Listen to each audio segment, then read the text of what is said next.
উত্তরাখণ্ড সরকার ঘোষণা করেছে যে উত্তরাখণ্ডের সব মাদ্রাসা বন্ধ করে দেওয়া হবে।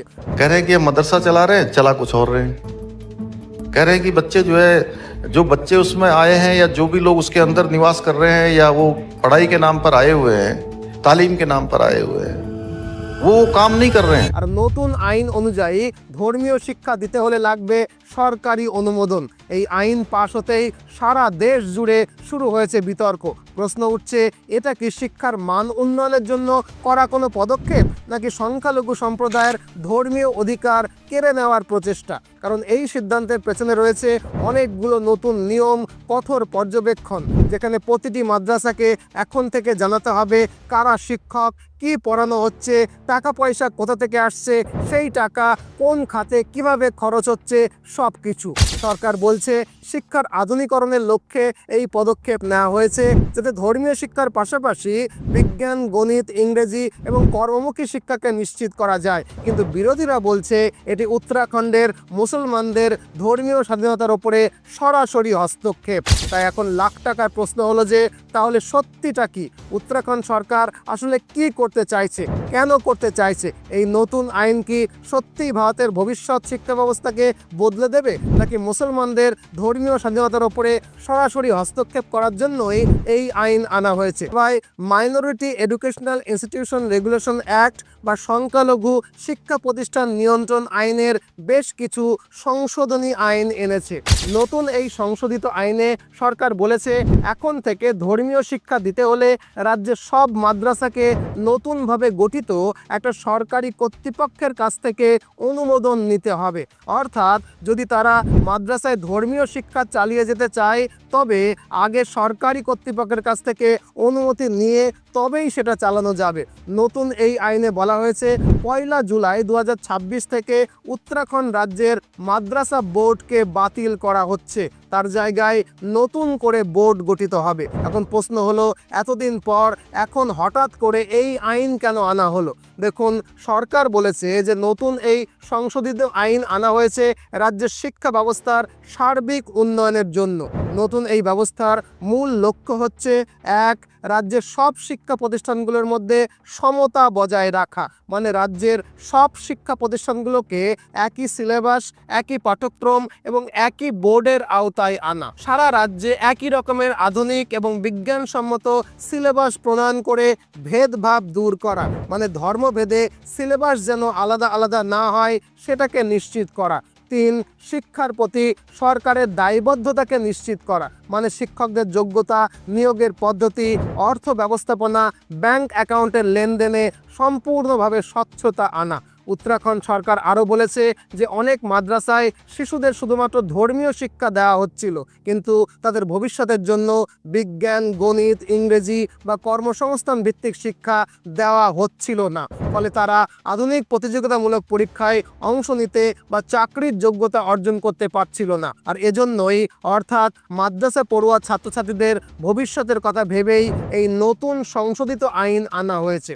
আশা করি বিষয়টা বুঝলেন। এখন চলুন জেনে নিই নতুন এই আইনে ঠিক কি কি বলা হয়েছে। দেখুন, নতুন এই আইনে বলা হয়েছে, 1, যদি কোনো শিক্ষা প্রতিষ্ঠান ধর্মীয় শিক্ষা দিতে চায় তাহলে আগে সরকারি কর্তৃপক্ষের কাছ থেকে স্বীকৃতি বা অনুমতি নিতে হবে। 2, এই স্বীকৃতি চিরস্থায়ী নয়, মানে পার্মানেন্ট নয়। এটি 3টি একাডেমিক সেশনের জন্য বৈধ থাকবে, পরে আবার রিনিউ বা নবায়ন করতে হবে।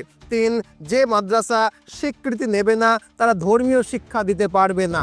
আর যদি কোনো মাদ্রাসা এই আইনের বাইরে গিয়ে কাজ করে তাহলে সেই মাদ্রাসার বিরুদ্ধে আইনি পদক্ষেপ নেওয়া হবে।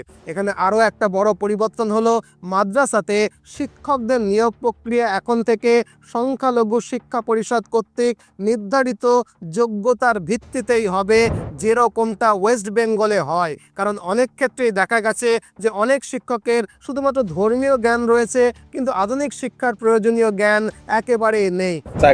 सैलरी कितनी है आपकी? तकरीबन 1 लाख। 1 लाख रुपए। कितने बच्चे पढ़ते हैं यहाँ पर? अरे तब हटो। 7 कर रहा नहीं, कितने बच्चे यहाँ पर पढ़ते हैं? 7 कर रहा हाँ? 7 कर रहा सदत कर रहा है, सर दर्द कर रहा है। অতএব 1 জুলাই 2026 থেকে পুরনো উত্তরাখণ্ড মাদ্রাসা বোর্ড এবং 2019 সালের আরবি ও ফার্সি মাদ্রাসা মান্যতা নিয়মাবলী এই দুটিই বাতিল হয়ে যাবে। এর মাদ্রাসা শিক্ষক নিয়োগের জন্য আলাদা একটা কমিশন গঠন করা হবে, যেরকমটা ওয়েস্ট বেঙ্গলে রয়েছে। দেখুন, আমরা যারা ওয়েস্ট বেঙ্গলে বাস করি তারা সবাই জানি যে এখানে মাদ্রাসাগুলোতে শিক্ষক নিয়োগের জন্য একটা মাদ্রাসা কমিশন রয়েছে, যার নাম ওয়েস্ট বেঙ্গল মাদ্রাসা সার্ভিস কমিশন, যারা মাদ্রাসার শিক্ষক নিয়োগের পরীক্ষা নেয় এবং শিক্ষক নিয়োগ করে। কিন্তু উত্তরাখণ্ডের মাদ্রাসাগুলোতে সেখানকার প্রভাবশালী বা রাজনৈতিকভাবে ক্ষমতাশালী ব্যক্তিরাই নিজেদের ইচ্ছে মতো মাদ্রাসার শিক্ষক নিয়োগ করত, ফলে প্রকৃত যোগ্য ব্যক্তিরা বঞ্চিত হতেন। এখন মাদ্রাসা নিয়োগের জন্য নতুন কমিশন গঠিত হবে, ফলে শিক্ষক নিয়োগে যোগ্যতা এবং স্বচ্ছতা আসবে। এছাড়া নতুন আইনে মাদ্রাসাগুলোর সম্পত্তি এবং আর্থিক স্বচ্ছতা নিয়েও নজরদারি বাড়ানো হবে। আপনাদের নিশ্চয়ই মনে আছে যে কিছুদিন আগে ওয়াকফ বোর্ড নিয়ে বিতর্ক শুরু হয়েছিল, কারণ তখন জানা গিয়েছিল যে ওয়াকফ বোর্ডের সম্পত্তির পরিমাণ ভারতের রেলওয়ে বা সেনাবাহিনীর থেকেও বেশি। তাই এবার উত্তরাখণ্ড সরকারও মাদ্রাসাগুলির সম্পত্তি এবং আর্থিক কার্যক্রমের ওপরে নজর রাখবে। কোন মাদ্রাসার কত জমি আছে, সেই জমি কিভাবে ব্যবহার হচ্ছে, ব্যাংকিং লেনদেন কতটা স্বচ্ছ, টাকা কোথা থেকে আসছে, কোন খাতে খরচ হচ্ছে, কিভাবে খরচ হচ্ছে, সব কিছু এখন সরকারি পর্যবেক্ষণের আওতায় আনা হবে। আশা করি এই বিষয়টা আপনাদেরকে বুঝিয়ে বলতে পারলাম। যাই হোক, এখন প্রশ্ন হলো এই নতুন নিয়মগুলো কবে থেকে কার্যকর হবে। দেখুন, সরকারিভাবে বলা হয়েছে যে বর্তমান শিক্ষাবর্ষটা যেমন চলছে তেমন স্বাভাবিকভাবেই চলবে, কিন্তু 2026-27 শিক্ষাবর্ষ থেকে কেবল ওই মাদ্রাসাগুলোই ধর্মীয় শিক্ষা দিতে পারবে যারা নতুন গঠিত সরকারি কর্তৃপক্ষের কাছ থেকে আনুষ্ঠানিকভাবে স্বীকৃতি পাবে। এখন প্রশ্ন হলো, সরকার কেন এই পদক্ষেপ নিল? আসলে সরকার দীর্ঘদিন ধরেই লক্ষ্য করছে যে উত্তরাখণ্ডে অনেক মাদ্রাসায় কোনো স্বীকৃতি ছাড়াই চালানো হচ্ছিল এবং তাদের পাঠ্যক্রম এমন ছিল যা শিশুদের ভবিষ্যৎকে নষ্ট করছিল। তাই শিক্ষার মান উন্নয়ন, শিক্ষকদের যোগ্যতা যাচাই, দক্ষ শিক্ষক নিয়োগ এবং আধুনিক শিক্ষাকে অন্তর্ভুক্ত করার জন্য এই নতুন আইন চালু করা হয়েছে। আশা করি বিষয়টা বুঝলেন। এখন আসি সংখ্যালঘু অধিকার সংক্রান্ত বিতর্কে। বিরোধীরা বলছে সংবিধান অনুযায়ী সংখ্যালঘু সম্প্রদায়ের শিক্ষা প্রতিষ্ঠানগুলোর অধিকার আছে নিজেদের পছন্দ মতো পাঠ্যক্রম এবং পদ্ধতিতে শিক্ষা দেওয়ার। সেই অধিকার রাজ্য বা কেন্দ্র সরকার কোনো পরিস্থিতিতেই খর্ব করতে পারে না।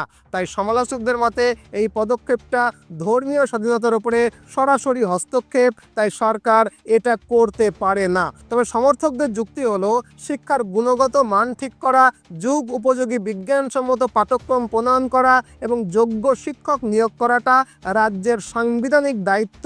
তাই সরকারের এটা সঠিক পদক্ষেপ। অর্থাৎ কেউ বলছে এটা ভুল, আবার কেউ বলছে এটা সরকারের সাংবিধানিক অধিকার। তাই বিষয়টাকে আমাদের সংবিধানের আলোকেই ব্যাখ্যা করে বুঝতে হবে। দেখুন, প্রথমেই পরিষ্কারভাবে বুঝে নিই যে মাদ্রাসা বলতে আসলে কি বোঝায়।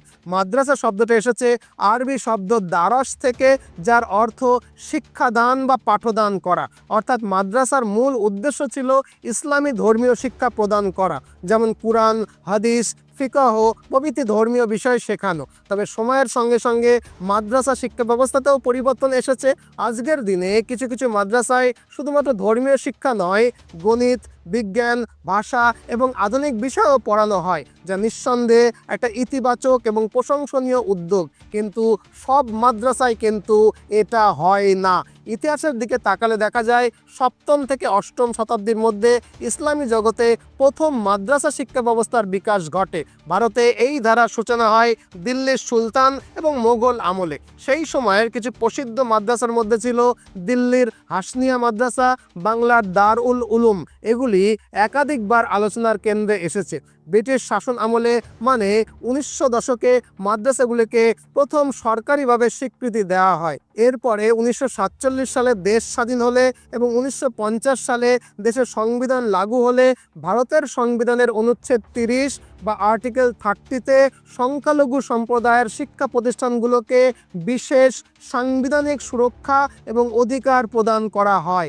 অর্থাৎ ভারতের সংখ্যালঘুরা নিজেদের প্রতিষ্ঠান পরিচালনা করতে পারবে এবং এবং স্বাধীনভাবে পাঠ্যক্রম নির্ধারণ করতে পারবে, এই অনুচ্ছেদে বলা হয়। এ তো গেল ইতিহাস আর সংবিধানের কথা। এবার আসি বর্তমান প্রেক্ষাপটে।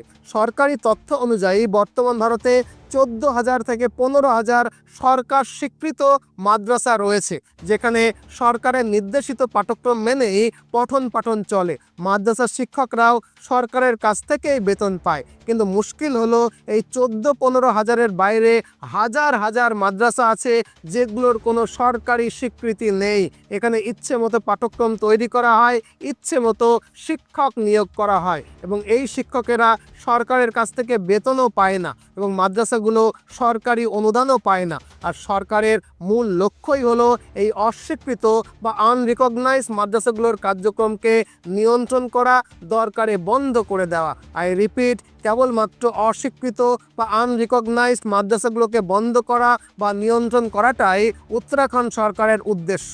আর এই হাজার হাজার অস্বীকৃত বা আনরিকগনাইজড মাদ্রাসাগুলোর বেশিরভাগই রয়েছে উত্তরপ্রদেশ, বিহার, উত্তরাখণ্ড এবং কর্ণাটকে। এর অধিকাংশই কোনো সরকারি স্বীকৃতি ছাড়াই সম্পূর্ণভাবে স্থানীয় লোকজনের উদ্যোগে পরিচালিত হয়।